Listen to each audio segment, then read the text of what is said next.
will be performing active passive range of motion. Okay? Kasi may passive yan, may active. Meaning passive range of motion, the patient cannot really move ng passive. So, kita as healthcare provider, kita ang mag-move sa iyang lawas. Okay? Okay. Then, active range of motion naman is the patient can move his or her extremities. Tunguan lang natin. Okay? Sige, let's perform passive range of motion. Continue. So, explain procedure to client, provide for privacy and warrant, assess the client's status before undertaking the activity. Okay, so introduce yourself to the client. Ma'am, I'm Anne, your nurse for today. I'm going to perform range of motion. So, what's the purpose of range of motion?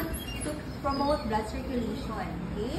The next is provide privacy to the patient. The next, Observe client's comfort level.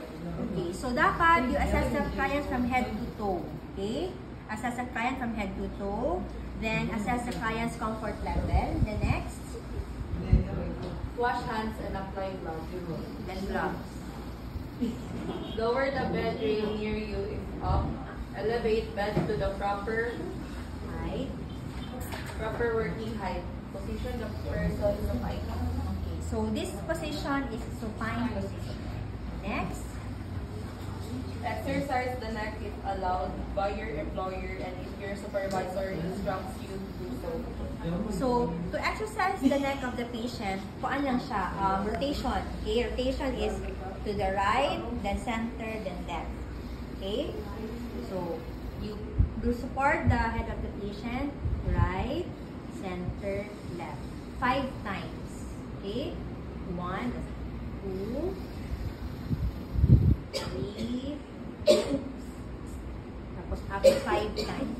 Okay? Then after that, after the head, what's next? Exercise the shoulder. Grab the wrist with one hand. Grab the elbow with your other hand. Then, Flexion, extension, hyperextension, okay. abduction, adduction, Okay, sige yan. Wait lang. internal. Wait lang. Okay, so, flexion, extension. Okay? Then, go back. So, that's 5 times. So, 5 times. Okay? After the arms, you do the other arm. Okay, next. Hyperextension. Oh, hyperextension. Pero sa, ano ba? Sa pag-perform Step by step. So, mag-pause ka. Head. So, like that. 1. Extension. Okay? Ano siya na? Internal locus.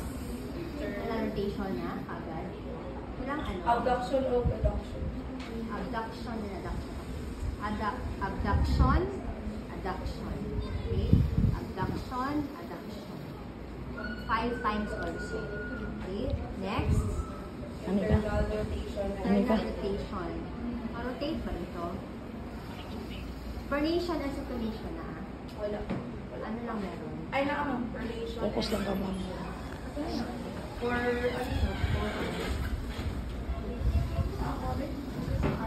Elbow pa. Yes, elbow. Shoulder, then elbow pa. Usap. So, shoulder, 1, 2. Then 1. Which is 5 times. Ha?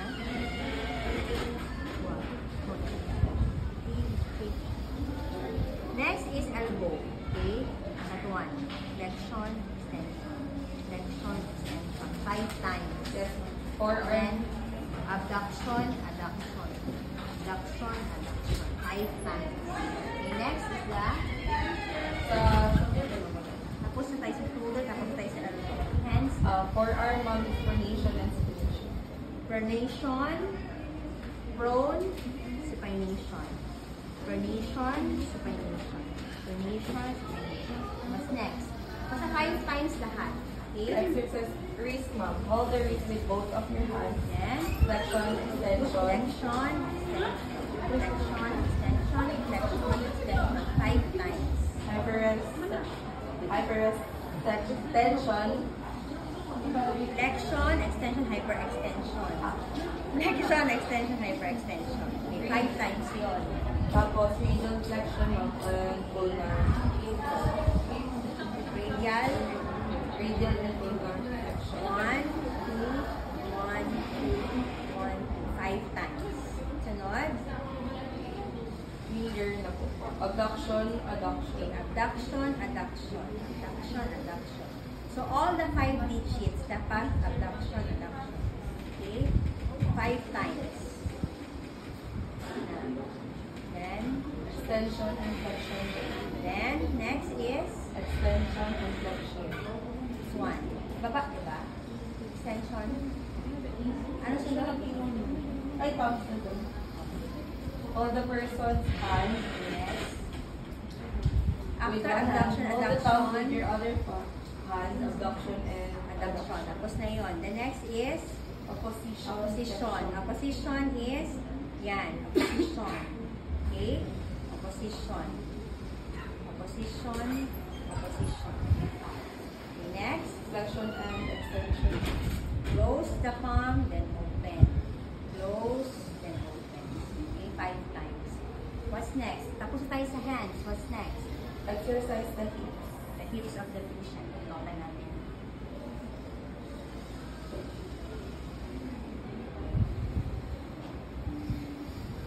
Support the leg.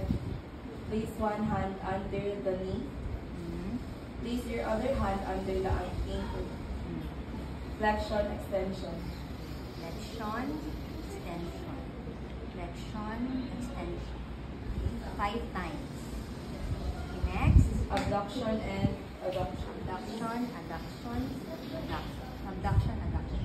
5 times. Next. Internal rotation. Internal rotation is 1, 2, 3, 4, 5. External rotation. 1, 2, 3, 4, 5. Next. Exercise the foot and ankle. So, Pronation pronation, and supination. 5 times. Sunod. Dorsiflexion, plantar. Mali. Pronation, supination. Okay? Then, dorsiflexion, plantar flexion. Dorsiflexion, plantar. Nasa Dorsiflexion. Ganun. 1, 2, 5 times. Sunod. Plantar. Plantar. Plantar. Flexion.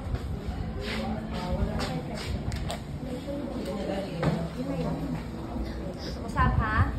Ayun sa feet. Sa foot mo is pronation.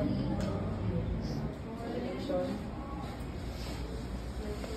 Then, dorsiflexion. Then, plantar flexion.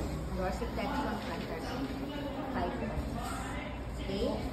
Then monitor for pain through ROM exercises. Do not force joint pain beyond points of discomfort. Who will demonstrate? Itin natin.